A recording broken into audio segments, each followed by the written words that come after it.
IPL में खिलाड़ी कैसे कमाते हैं पैसा, ऑक्शन के बाद कितनी मिलती है रकम, कितने प्रतिशत देना होता है टैक्स। आईपीएल 2023 के मिनी ऑक्शन का समापन हो चुका है। आपको बता दें कि 10 टीमों ने अपने अपने पसंदीदा खिलाड़ी पर बोलियां लगाई। इसमें सैम करन आईपीएल के इतिहास के सबसे महंगे खिलाड़ी बने और उन्हें 18 करोड़ 50 लाख रुपए में पंजाब की टीम ने अपने खेमे में शामिल किया। इसके अलावा हैरी ब्रूक, बेन स्टोक्स जैसे तमाम खिलाड़ी, कैमरॉन ग्रीन जैसे खिलाड़ी करोड़ों रुपए के बिके। निकोलस पुरन जैसे खिलाड़ी पर भी 16 करोड़ रुपए का दाव लगाया गया। आपको बता दें कि आईपीएल में बड़ी और करोड़ों रुपए की बोलियां देखने को मिली। ऑलराउंडर खिलाड़ियों पर सभी टीमें पैसा खर्च करते हुए नजर आई। कोची में हुए इस ऑक्शन में तमाम टीमों ने अपने अपने पर्स के बचे हुए पैसे को खर्च किया। ऐसे में एक बड़ा सवाल खड़ा हुआ कि आखिरकार जो खिलाड़ी करोड़ों रुपए का बिका उसे कितने रुपए मिलते हैं।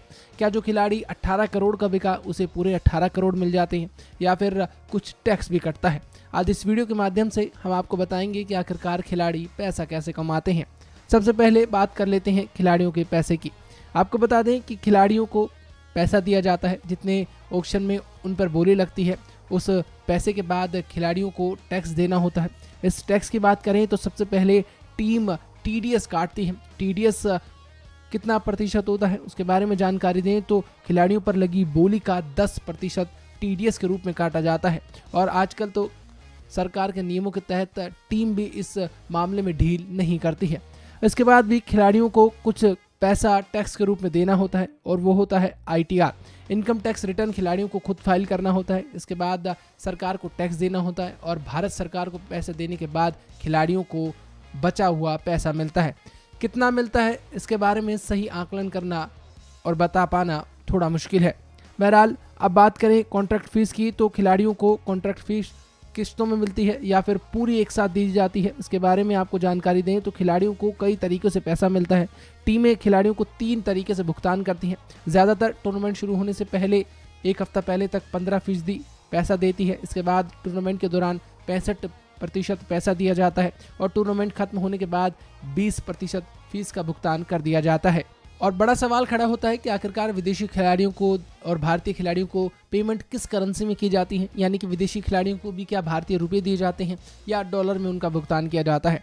आपको बता दें कि साल 2012 तक नियम कुछ अलग थे, लेकिन अब आईपीएल के नियम बदल गए हैं और विदेशी खिलाड़ियों को डॉलर में पैसे दिए जाते हैं। इसके अलावा भारतीय खिलाड़ियों को भी डॉलर में ही पैसे दिए जाते हैं और भारतीय रुपये अनुसार डॉलर की कीमत तय करने के बाद ही जो कीमत डॉलर की होती है उतने ही डॉलर खिलाड़ियों को पेमेंट के रूप में दे दिए जाते हैं।